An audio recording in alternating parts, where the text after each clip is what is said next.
our bishops, the House of Clergy, the organizing committee led by Gikonyo, and all the great people from home.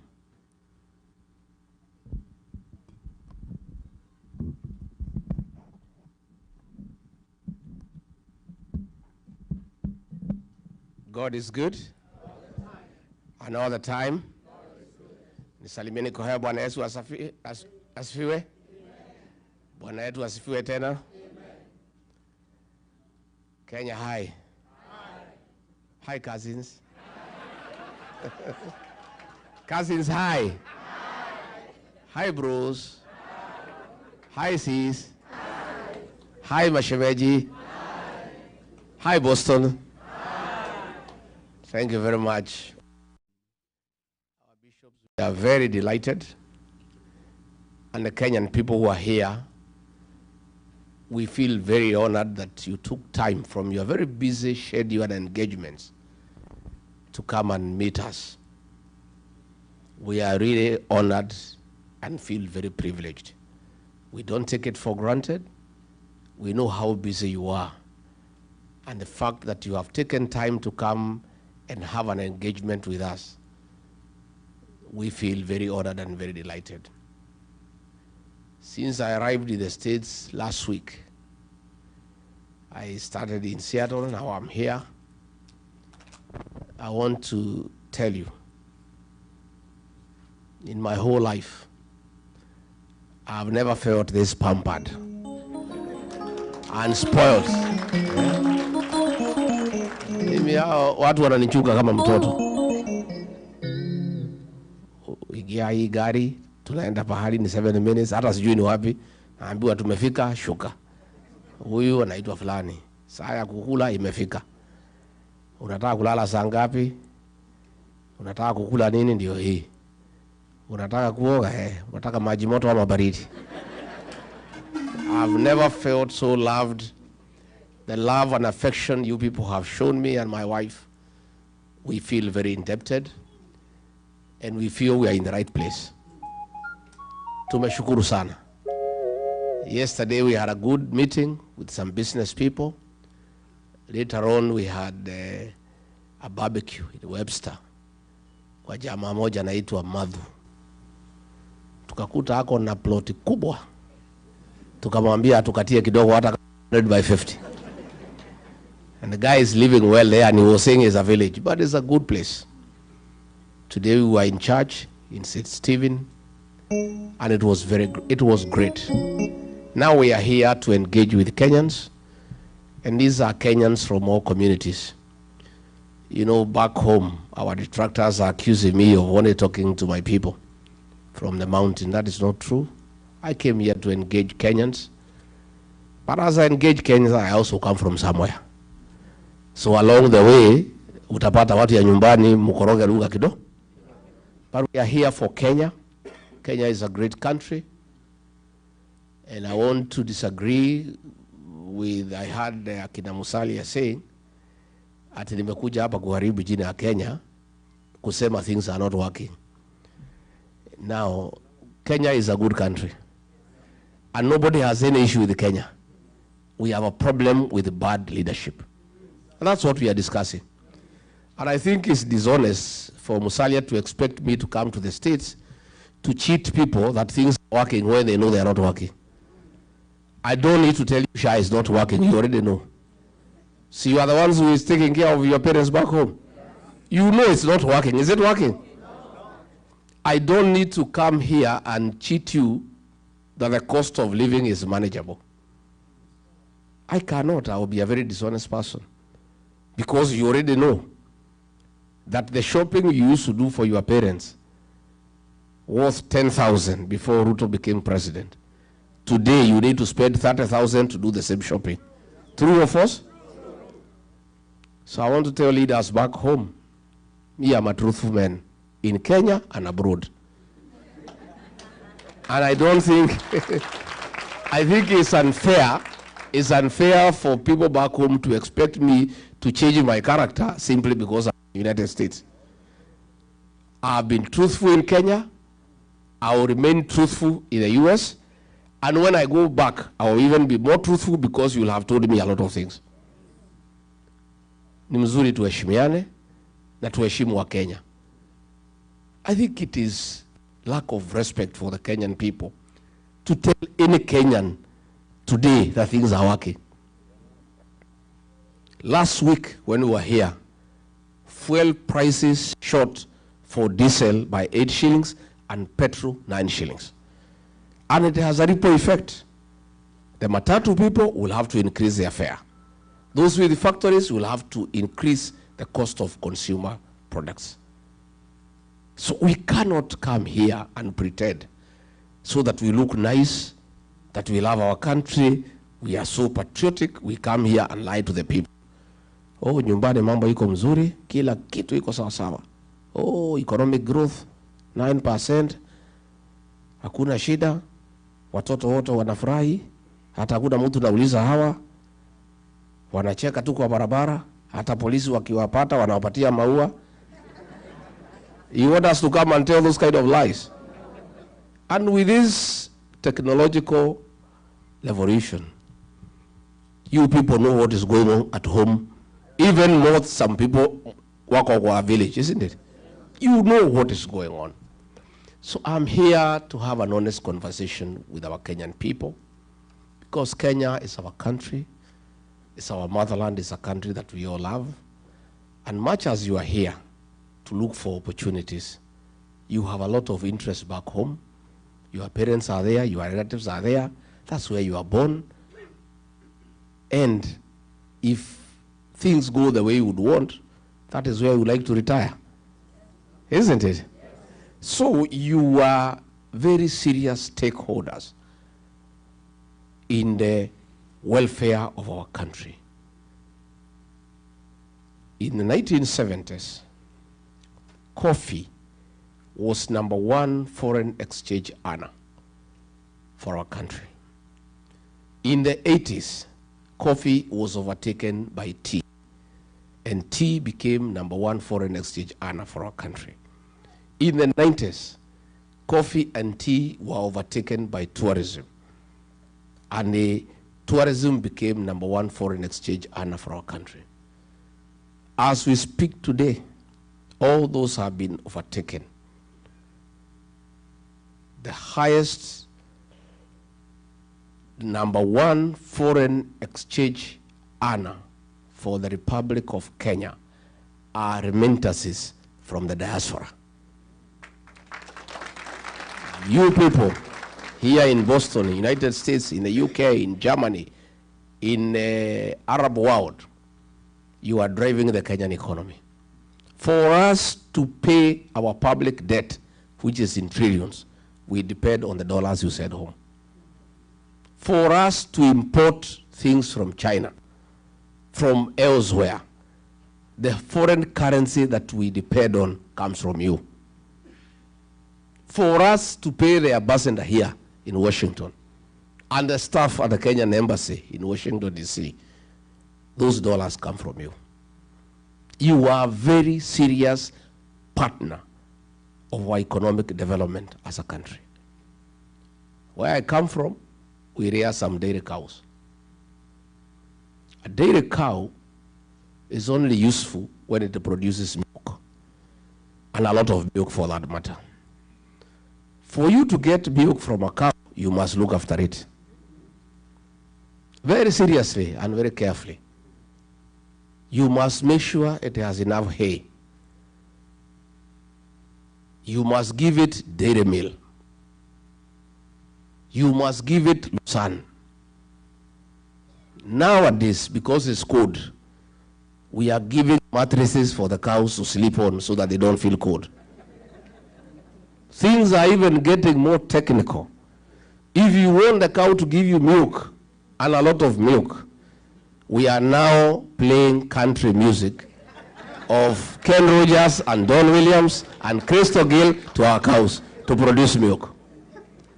And if you don't take care of the cow, inakata na mazi? The Diaspora Brigade is a Kenyan dairy cow in matters foreign exchange.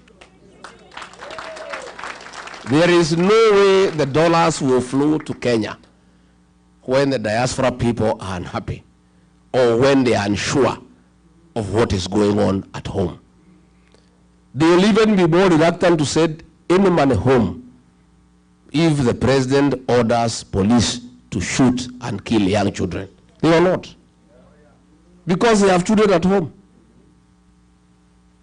They will not send money back home if that money is being given to Soprano to go bribing people in meetings. These diaspora people want to see construction of roads. They want to see provision of clean water. They want good health for their parents. They want to hear that hospitals have medicine. They want to hear schools, children are being taught and their books. They also want to know what is the safety of their investment back home. These people here are reluctant to send money home after the money has been taxed here in America for it to be taxed again in Kenya. And that is the conversation we want to have with you. Why do I want to have this conversation? Because I'm sure 100% there is going to be a regime change in Kenya. We are going to have a new government, and we want to start preparing our partners in the new administration. Yeah? There is no need for us to wait when we have sent Ruto home, then I start coming to ask you how we can work together. Since we are sure ataenda nyumbani. Yeah? Kwani hapa ni one term? Hapa ni one term? What do you mean? Here in the States? In Boston? It's one term? Let me test nione kama ni kwa term. Aya, Harambe. Wewe Ruto. Wewe Kasongo. Wewe Kaongo. Wewe Zakayo. Wewe mtu ya kutenga. Wewe harabu shamba. Wewe mwizi. Wewe muuaji. Aende asiende? Atembee asitembee?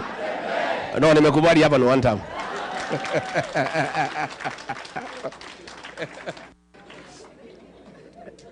I want us to have a conversation. We want to create an enabling environment back home for you to feel confident to repatriate your profits and invest at home. We want you to come and build houses without paying bribes for your building plans to be approved. We want to have a discussion how you can invest your dollars back home at an interest rate higher than what you are getting here in America. And I want to be very candid. It is foolish, indeed irresponsible, not to engage the diaspora people on how they can bring their dollars back home. The dollars from the diaspora are enough to drive our economy. We can borrow from diaspora, we don't have to borrow from China. We don't have to borrow from the World Bank and IMF. These people in this room and elsewhere across the world have sufficient resources that can drive our economy. But they cannot entrust their money to a corrupt regime. They cannot entrust their money to people who are stealing left, right, and center. And definitely, they also cannot entrust their money to those who kill their children. Because these are also Christians. They are people who are religious. They have some moral fabric that drives them, that you must be a morally upright person for them to entrust their savings with you. So that is the conversation along the way I'll be having for the time I'll be here. And I'll be back again and again, so that by the time we are going to elections, we have an MOU with the diaspora people.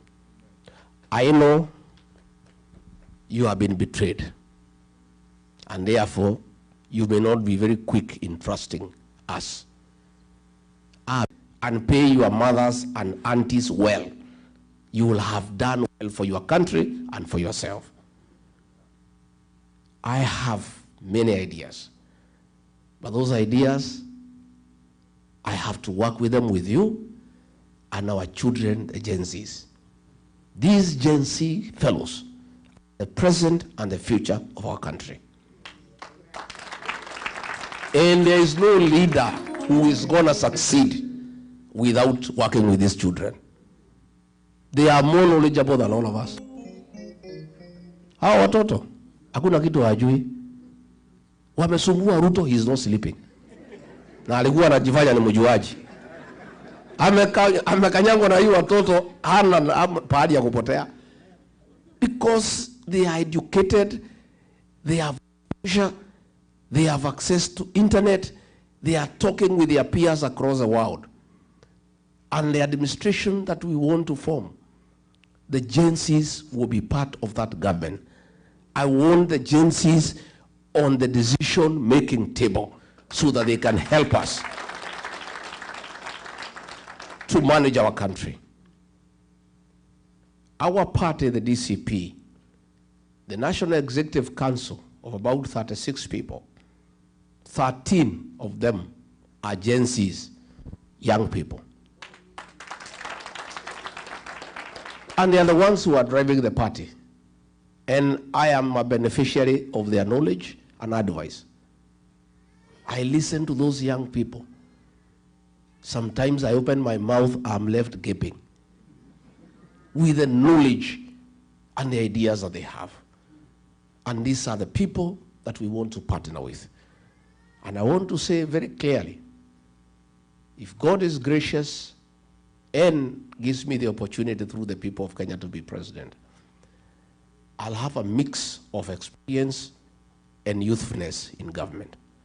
Where we pick a cabinet secretary who is experienced, the principal secretary is a 24, 25-year-old girl or boy. They work together. So that the elderly experienced can guide the young people and slow them down. And then the young can bring energy and vibrance and fresh ideas. A mixture of the two will liberate our country and make it a world-class economy. That is my wish. That is my dream. It is doable, and already those young people, by listening to them, we are getting to places. And that is why we cannot allow William Ruto to kill them, because we need them. We cannot allow him. So saa ingine mkiona mimi nakuwa mkali kwake, mnielewe. Sina ubaya, ni hiyo watoto. You know, as Deputy President, when he made a decision that those young children should be killed, I said no.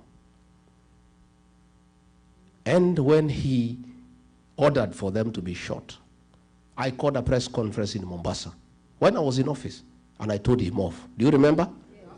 And that's where my problems with him started. And he said he cannot work with me because I am disobedient and have admonished him in public. And I said, I would rather lose my job than be part and parcel of a government that kills young children. And let me tell you, today we don't have the job, but I have peace of mind. I sleep well. Hata jana nilichelewa na mkutano kwenda huko Webster. But William Ruto and Soprano, because of the blood of the young people that they carry, they don't sleep. They are in anguish. They are crying every day. They are all over crying because they carry the blood of our children. And I told William Ruto, these children you are killing, you will never have peace. And your children will have no peace either. These are people's children. They are only crime. They are asking for justice. They are asking for transparency. They are asking for good governance.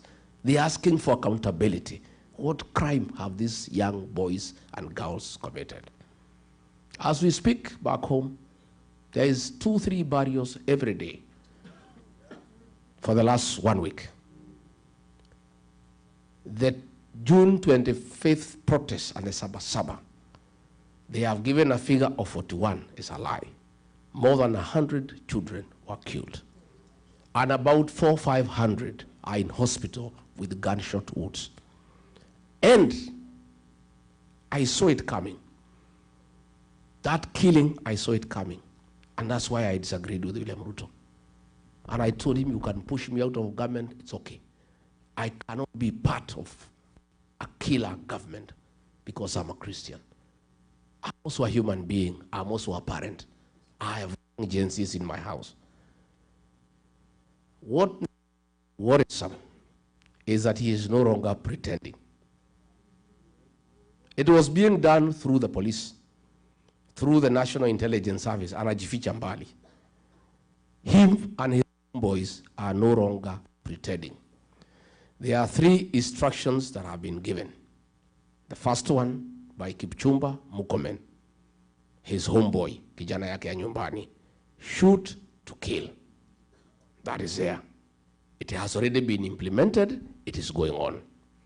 The second one from Ruto himself, shoot in the leg. That is the second one. The third one from Nelson Koech, his tribesman. Don't shoot in the head, in the leg. Shoot in the head. So those 3 instructions from William Ruto and his homeboys are in force. That is the danger we are in as a country, where a president elected by the people can give instructions in public that children be killed, where his minister can give instructions and he's not apologetic about it. That is the situation we are in. And let nobody tell you that the people who have a problem with that kind of behavior are the Kikuyus. No, it's Kenyans, all of them, including his own tribesmen, who go in Kericho, Bomet, the Kipsigis are crying. Who go in Baringo, the Tugans are crying. Everybody is up in arms.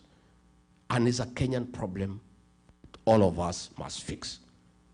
So before I can ask you to bring your investment home, please let us work together and first fix the governance. And there are no 2 ways about it. One term. One term. And I want to, when I'm here, to tell William Ruto and his boys, I've seen they are all over the country castigating me because of one term.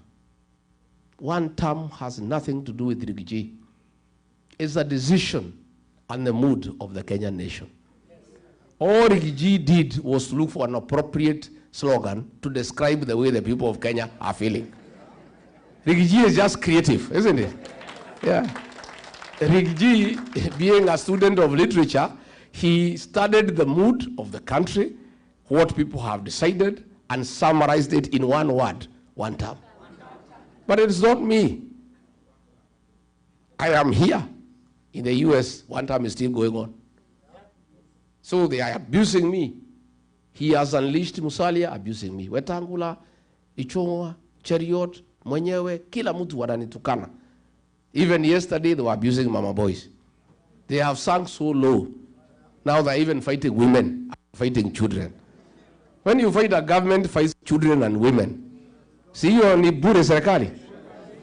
And Ruto was saying that Kenya is not a failed state. But if you have a government fighting children and women, so that is a failed state.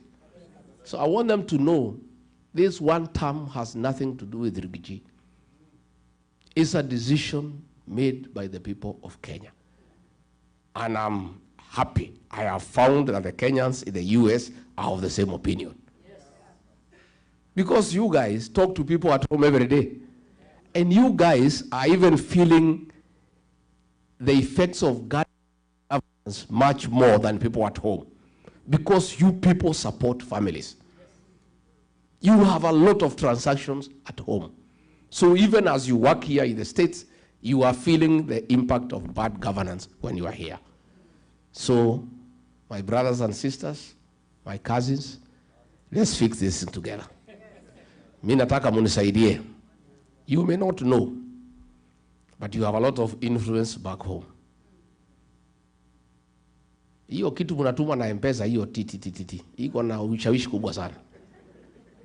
The families you take care of, the people that you support, listen to you. Talk to them. Tell them it's one term. Hata wakichukua pesa ya huyo jamaa ni one term. Najua siku moja alikuwa anakuja huko mlimani na pesa mingi sana. He had 1 billion nikaibiwa siri na mtu wa Central Bank. Ilikuwa anatolewa na magunia. Kaambiwa pesa imetolewa ya kwenda mlimani 1 Kenya shillings. Sasa nikauliza hii pesa si nipange vile watu yangu watafaidika. So nikawachanua. Kaambia nyinyi watu ya mlima msionesha hii jamaa hasira. Lakini kwenda mkutano yake lazima alipe. Attending a meeting, it is 2,000. And you must be given before you go for the meeting. If you are in the meeting na anataka upige makofi, uongezwe 1,000. Na kama anataka ucheke umuoneshe meno, aongeze 1,000. So kila mtu 1,000 ngapi? Watu walikula pesa huko, lakini kaambia hii pesa mjue iko na damu ya Gen Z. Please don't take it home. Usichanganye na ile yako ama kupeleka mtoto shule ataanguka mtihani. Hii pesa mkule hapo kwa plot hapo. Na kama uko na deni ya Shylock watu walikula nyama, wakafanya shopping nini, akanyolewa 1 billion. Akifika Nairobi akasikia mambo ni one town. He has never come back there. Jana nimeona Masaini, Wamasai wamechanuka. Wamasai wamejaa hapo karibu na Kiserian. Sabrano walikuwa wameenda hapo na pesa na gunia. Wanapiga makofi, wanacheka, wanaimba. Wakapewa kila mtu 2,200. Wakanyamaza. Alipoingia ndege kuamuka kufika juu, one town. Another group of bodaboda walikuwa wameenda pahali zaitwa Bisil. Wamelipwa kila mtu 3,000. Wakapewa wakalipwa. Alipoingia kwa ndege, wakija kwa bodaboda, wamebebana watatu. Wanasimamisha gari, waambia, "Wewe mwenye gari, one term. Wewe mwenye gari, one term." That is what is going on in Kenya. So I want you to tell people back home, hiyo pesa ya Kasongo ikija mkule. Lakini ni one? Mutawaambia? Number 2, na nyinyi mupige kura.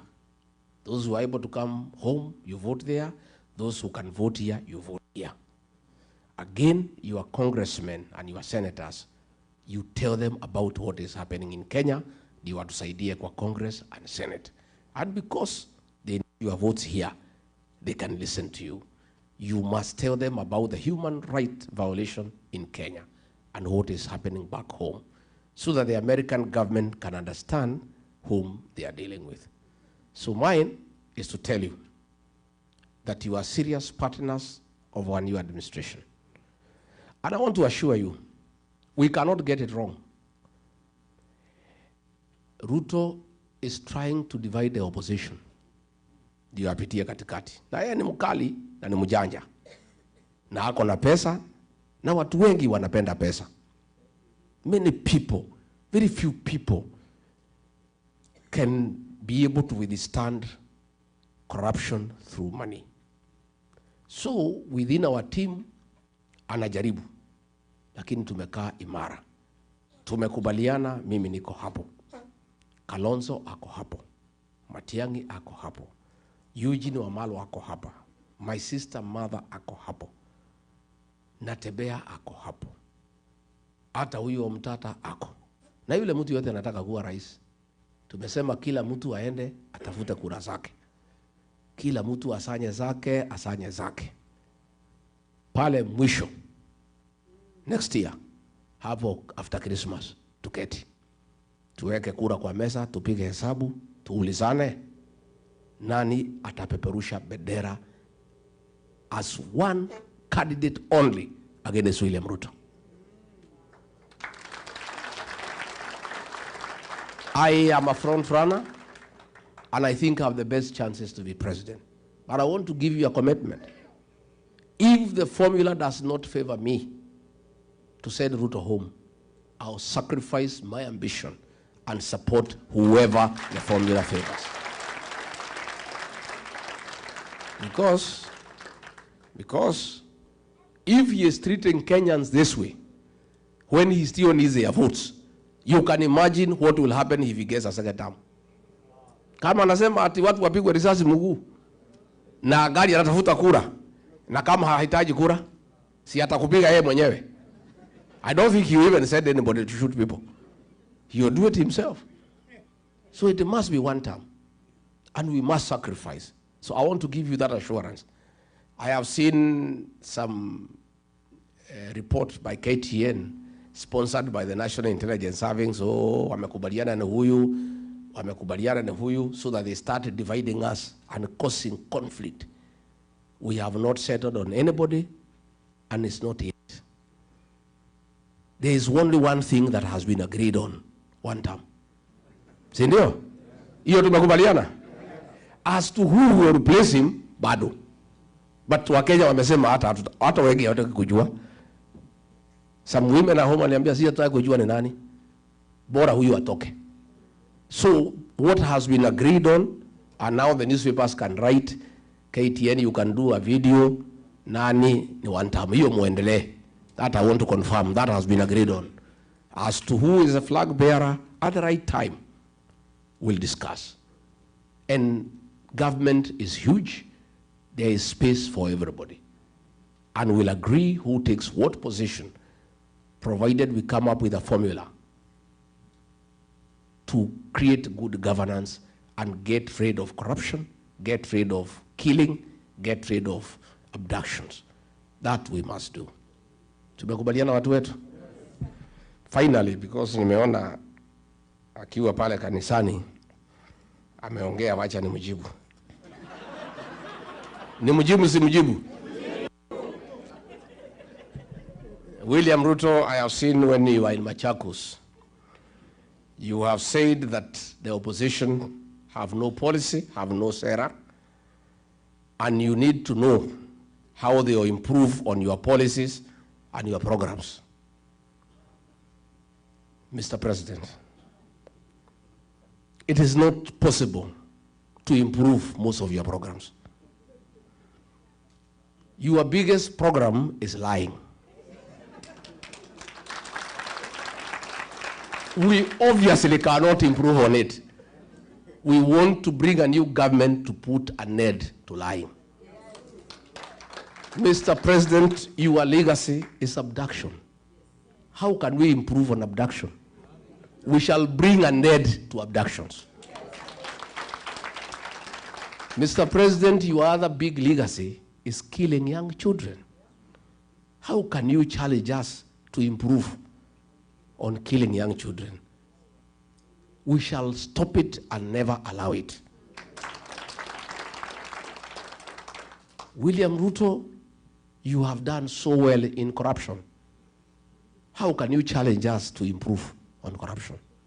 We can't, of course. We must bring an end to corruption in our country. William Ruto, you have done so well in destruction of institutions of oversight. You have captured parliament. You have captured all institutions of oversight. How can you ask us to improve on destroying institutions? We will restore institutions so that they can provide oversight. Parliament will be independent. Judiciary will be independent. All other organizations of oversight will be enhanced and funded.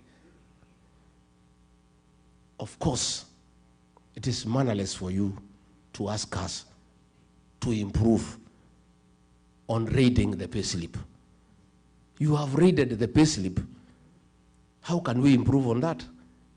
We must free the payslip and restore the dignity of the payslip and the payslip holder so that the middle class can create employment. I have seen you say that we need to improve on your policies. All roads, Mau roads by Uhuru Kenyatta have stalled. How do we improve on stalling them further? We must revive all those projects. And finally, I have seen you say that you did not overpromise. I want to correct you. You didn't overpromise, you overlied. Tumemjibu watu ya mjibu. And finally, because mimi nataka muniulize maswali, si ndio? Si ndio? I just wanted to tell you that we are okay. By the way, we are okay. We are suffering, yes.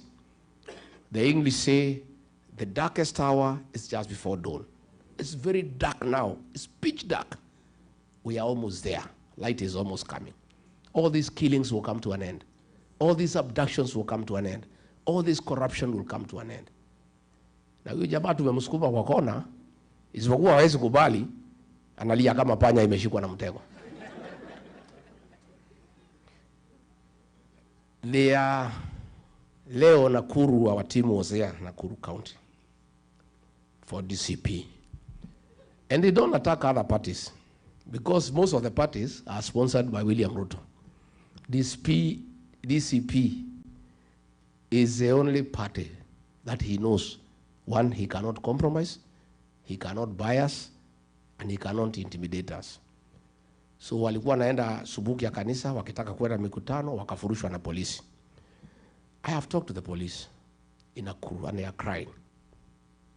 They are saying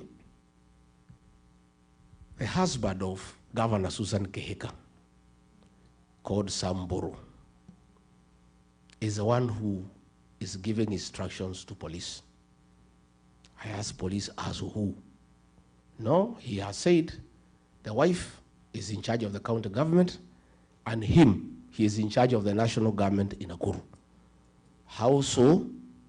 He says, tells the police, I am the business partner of William Ruto. All the meters that are sold to Kenya Power, I am the one who imports them on behalf of William Ruto and shares profit with him. All the fertilizer that is bought in the country, I'm the one who imports and we share the profit. All the rice that is imported duty-free and sugar, I import on behalf of William Ruto. I'm the one who funds his politics and his life. So my word here in Nakuru is final. And if you don't do it, you will be on transfer tomorrow. So the police went there. They are so shaken, yet they know it is illegal to stop the meeting. There is space for everybody. And we'll agree who takes what position, provided we come up with a formula to create good governance and get rid of corruption, get rid of killing, get rid of abductions. That we must do. Tumekubaliana watu wetu? Finally, because nimeona you improve on your policies and your programs. Mr. President, it is not possible to improve most of your programs. Your biggest program is lying. We obviously cannot improve on it. We want to bring a new government to put an end to lying. Mr. President, your legacy is abduction. How can we improve on abduction? We shall bring an end to abductions. Mr. President, your other big legacy is killing young children. How can you challenge us to improve on killing young children? We shall stop it and never. You have done so well in corruption. How can you challenge us to improve on corruption? We can't, of course. We must bring an end to corruption in our country. William Ruto, you have done so well in destruction of institutions of oversight. You have captured parliament. You have captured all institutions of oversight. How can you ask us to improve on destroying institutions? We will restore institutions so that they can provide oversight. Parliament will be independent. Judiciary will be independent. All other organizations of oversight will be enhanced and funded. Of course, it is mannerless for you to ask us to improve on raiding the payslip. You have raided the payslip. How can we improve on that? We must free the payslip and restore the dignity of the payslip and the payslip holder so that the middle class can create employment. I have seen you say that we need to improve on your policies. All roads, Mau roads, all tarmac roads started by Uhuru Kenyatta have stalled. How do we improve on stalling them further? We must revive all those projects. And finally, I have seen you say that you did not overpromise. I want to correct you. You didn't overpromise, you overlied. Tumemjibu watu ya mjibu. And finally, because mimi nataka muniulize maswali, si ndio? Si ndio? I just wanted to tell you that we are okay. By the way, we are okay. We are suffering, yes. The English say, the darkest hour is just before dawn. It's very dark now. It's pitch dark. We are almost there. Light is almost coming. All these killings will come to an end. All these abductions will come to an end. All this corruption will come to an end. Na huyu jamaa tumemsukuma kwa kona, isipokuwa hawezi kubali, analia kama panya imeshikwa na mtego. Leo Nakuru, our team was there, Nakuru County, for DCP. And they don't attack other parties, because most of the parties are sponsored by William Ruto. DCP is the only party that he knows. One, he cannot compromise, he cannot bias, and he cannot intimidate us. So walikuwa naenda subuki ya kanisa, wakitaka kwenda mikutano, wakafurushwa na polisi. I have talked to the police in Nakuru, and they are crying. They are saying, the husband of Governor Susan Kehika, called Samburu, is the one who is giving instructions to police. I asked police, as who? No, he has said the wife is in charge of the county government, and he is in charge of the national government in Nakuru. How so? He says, tells the police, I am the business partner of William Ruto.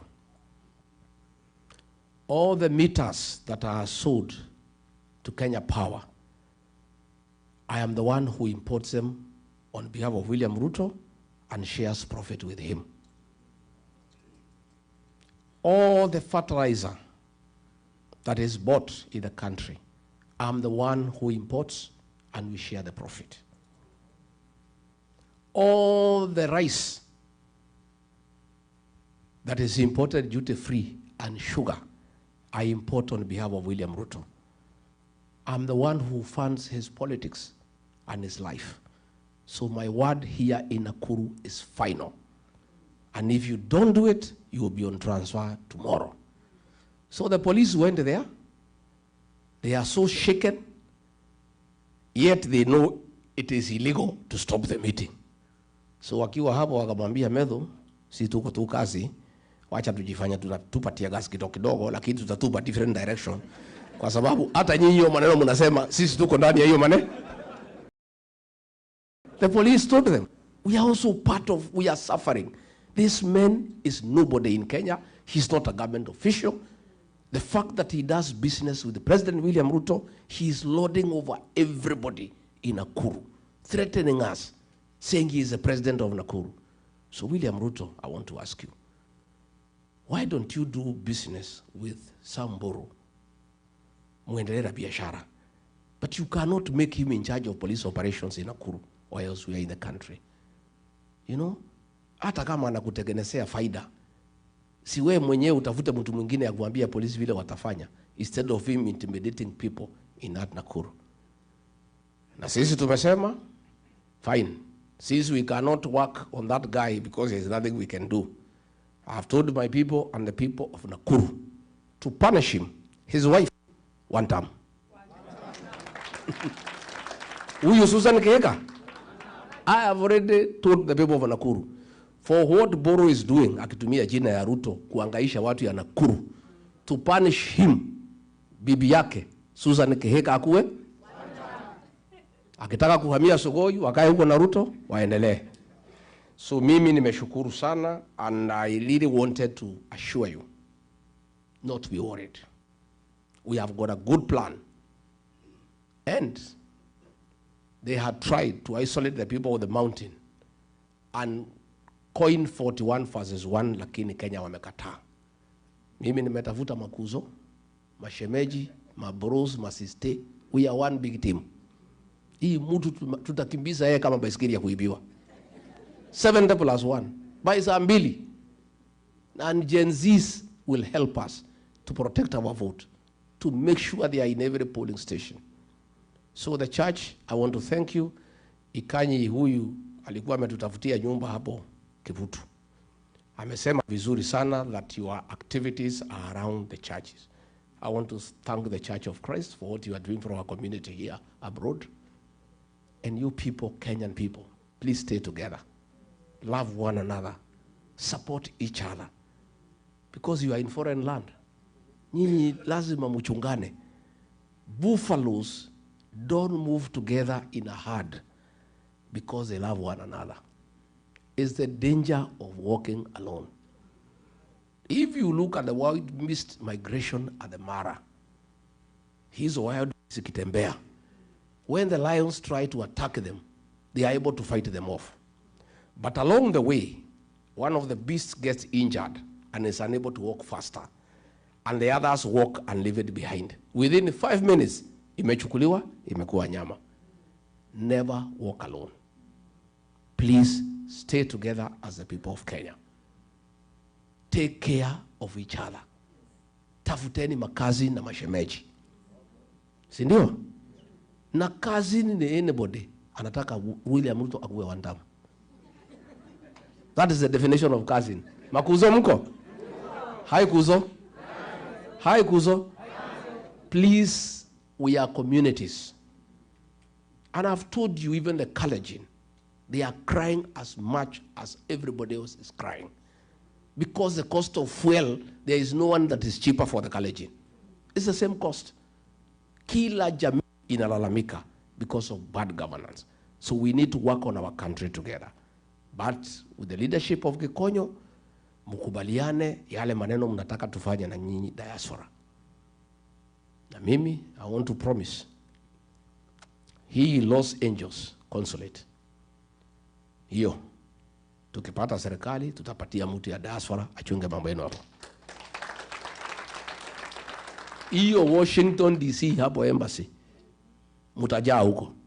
Because you are the one who understands what needs to be done here in the States. You understand the challenges of Kenyans here. You know the business opportunities. You know how we can grow trade between us and the Americans. Because you have been around for a long time.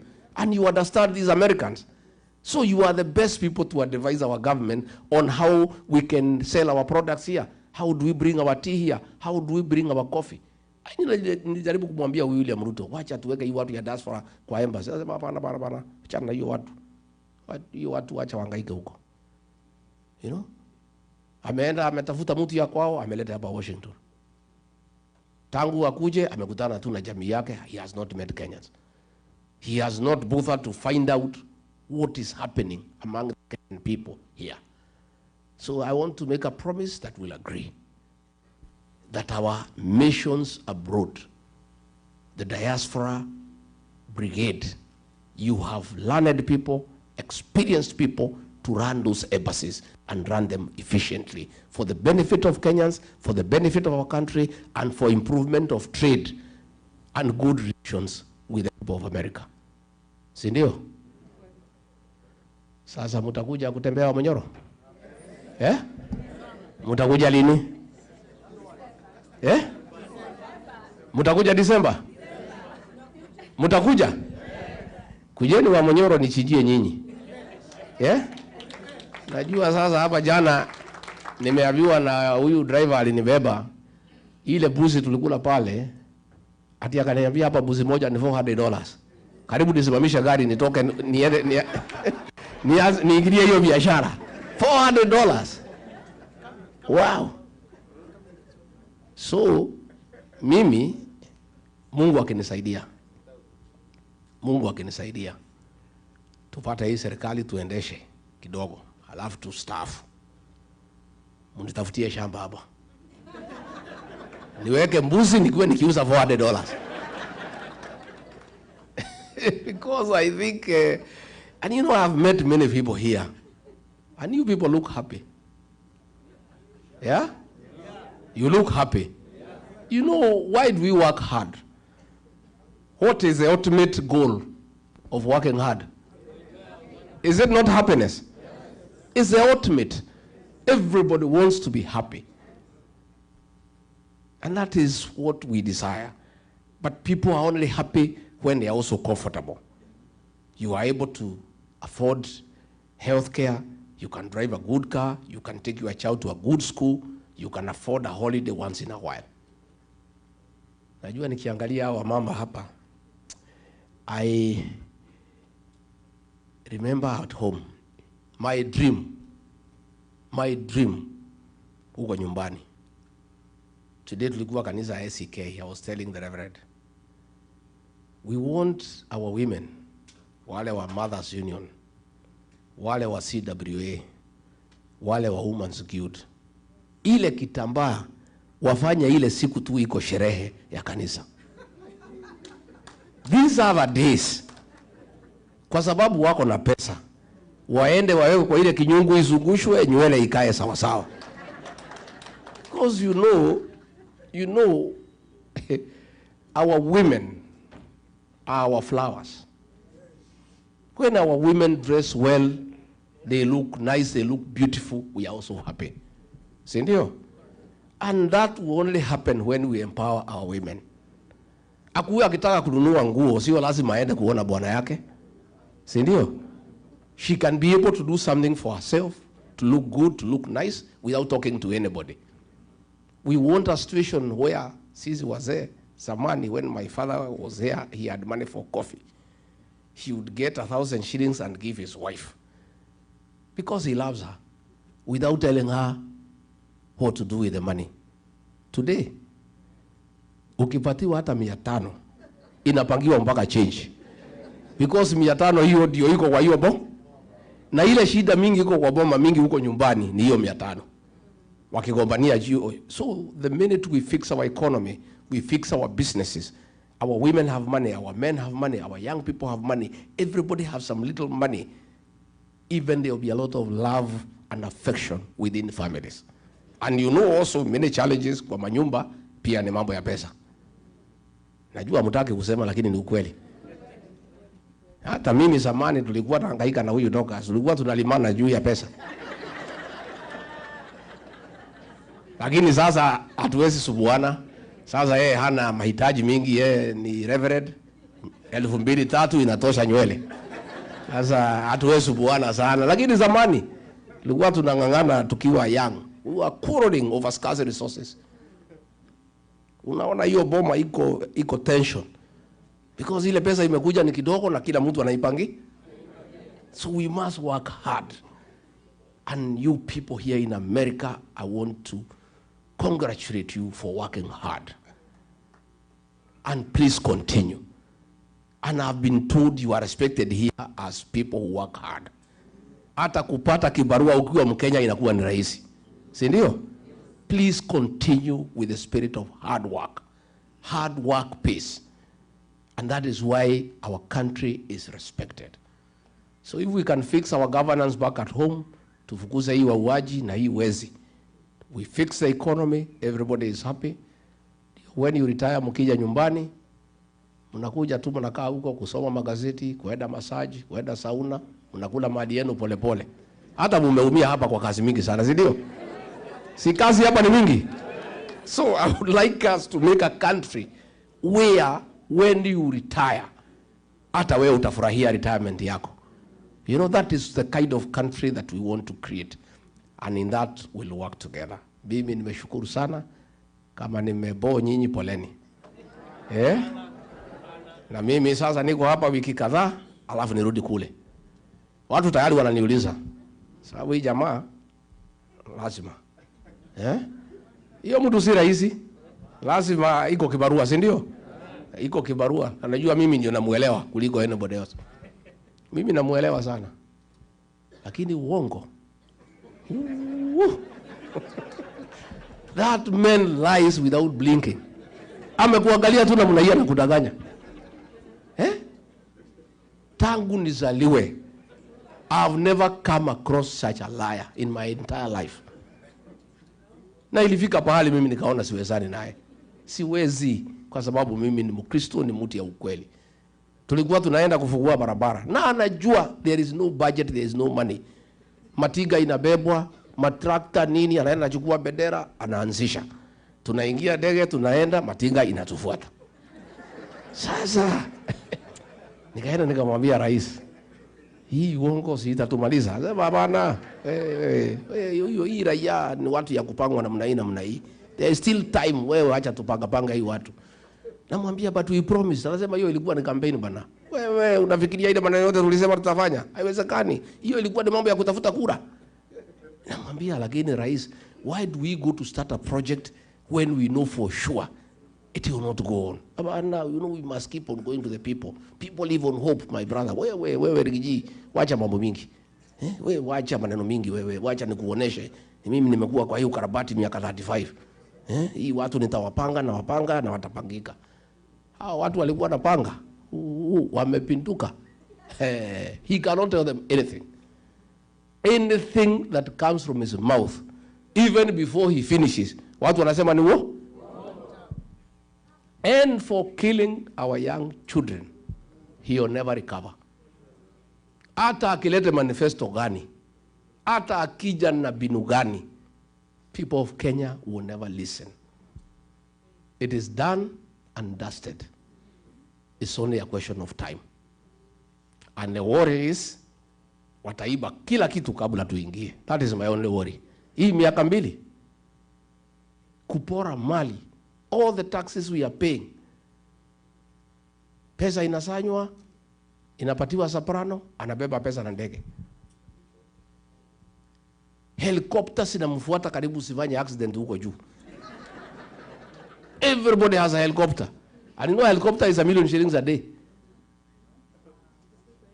Sasa mpaka ng'ombe simeanza kufuata miscarriage kwa sababu ya kelele ya helicopter. Hata kuku hasitaki mayai. Oima ndege napiga kelele everywhere mpaka the animals are confused. You know? So tumekubaliana watu wetu. Mnataka nirudi tena? And we have really enjoyed. We are walking in the morning. The place is beautiful. We are having a time of our life. Wachungaji mmesema tukuje dinner. Iko ugali? Whatever mtatengeneza tutakula.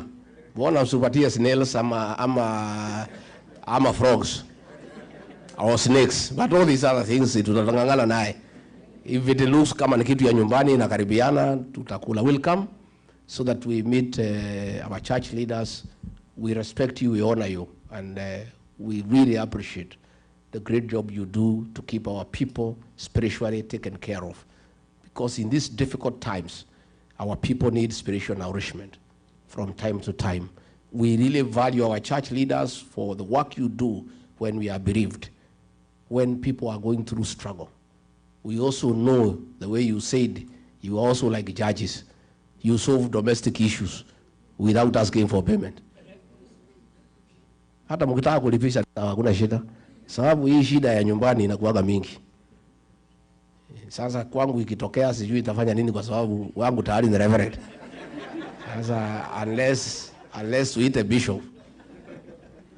Lakini kwangu haiwezi tokea shida sasa. Sababu kila mtu wako busy. Mimi niko kwa mambo ya one term. Sasa tutakosania na huyu mama nini? Kila mtu yeye anaomba, anaombea nchi, anachunga boy child, mambo ya drugs. And I can tell you, as Deputy President with my wife, we had done work on alcoholism and dealt with it conclusively. Our young men had gone back home and started having families. The minute we left office, the illicit brews are back, our boys are back in the trenches. It's so sad because it's something that we had done successfully and we had saved an entire generation. But I'm not worried because there is a God of a second chance. We'll even do it much more with a good program, with a good budget to make sure that we deal with drug addiction and alcoholism. And I've been told you have a similar challenge here. Quite big, isn't it? So that is something, Reverend Dorcas, you have to start thinking through. As we come to government, how do we work with our embassies, with our diaspora organizations? National problem. And many people, very senior people, started coming to us to say, yes, I was hiding because of the stigma. I didn't want to know my child is in drugs. I didn't want people to know that I have a problem with alcohol. But now that you are talking about it, let's discuss it. So even as we agree on the diaspora interventions, I think the social challenges facing our communities here is something, as a new administration, we must take into account and find out how we can work together ndio tusaidie hawa watoto wetu. Mungu awabariki.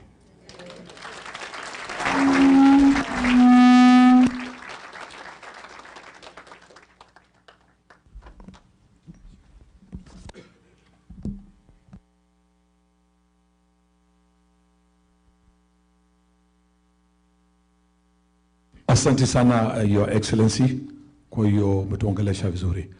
Wakati huu tutaenda ile inaitwa Q&A session. Question and answer session. I'm going to ask Amos to help me out. Tafadhalini, one question per person. And by the way, not everybody can ask a question. Because even since the essence of time, we are cutting the program. So, how many questions per person? And how many people? How many? 3 people.